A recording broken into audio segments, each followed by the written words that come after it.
Dvig davkov se nam obeta, pomeni to boljše, slabše življenje. Je to izhod iz krize? Ja, življenje je sigurno slabše. Se pomeni, da so boljše cene vse gor, ne? Za tiste, ki imajo službe in dohodek, ne bo velike spremembe. Za tiste, ki nimajo služb, to ni rešitev, ne? To ni izhod iz krize. Še tako ne moramo živeti. Mislite, da če vsi plačujemo davke, da ne bi vsi živeli boljše?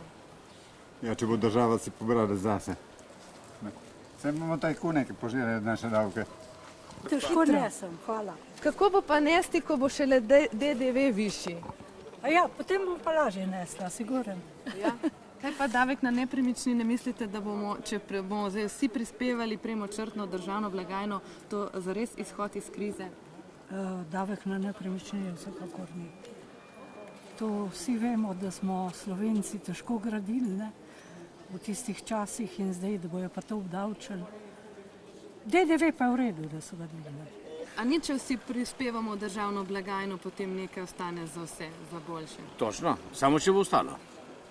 Če ne bo, recimo, spet kakšna lumparija, kot bilo včasih. Ne, ker ljudje smo že malo skeptični.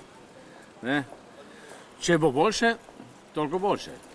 Torej, če se strinjam, kot je rekel prej gospod takole, da če bi imeli kaj od tega, če gre v pravi oddelek, v pravo blagajno, je normalno, da se porazdeli takole.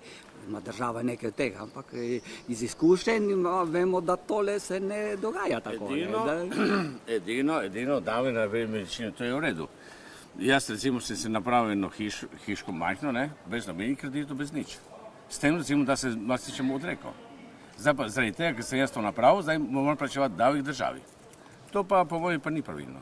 Za malega človeka definitivno slabše, zato ker mali človek bo se z davki plačal grehe nekaterih,